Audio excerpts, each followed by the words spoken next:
join Dave Johnson and a young contemporary. Talking horses with a guy from Staten Island named John Dooley. John, how far is it from Staten Island to Monmouth? 45 minutes. To Garden State? An hour and 35 minutes. To Meadowlands?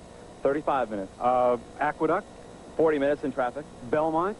45 minutes. And here at Thistledown? 9 hours. And the reason he knows this is because he's been all those places, and he is the new track announcer here at Thistledown. What's the most surprising aspect of being the new caller here? It's calling 12 races a day. It's sort of a little taxing, but it's fun because I enjoy doing it, and that's my job. Do some people not understand what we do? I think a lot of people don't. As a matter of fact, one lady here, Dave, came up to me and said, well, how do you call the races? And she thought I did it with a computer. And I said, no, it's just what's left of our brains.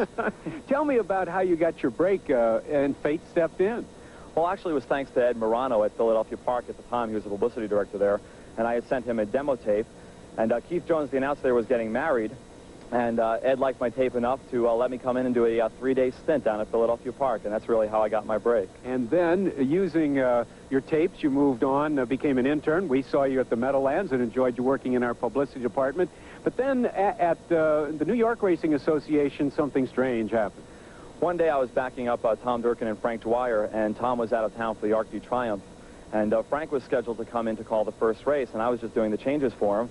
Then I got a call telling me that Frank had fallen off a horse and that I would have to do the first few races, and nobody seemed to know where Frank was. Well, as it turns out, Frank suffered a serious injury, and I wound up calling the Beldame Stakes, in which it would go for Juan's last winning race. How about that?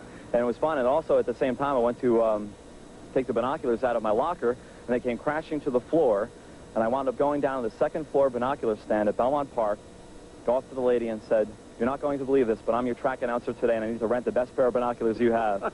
We're talking binoculars, talking track announcing with John Dooley, the new voice of Thistledown, and we'll have more horse talk next week.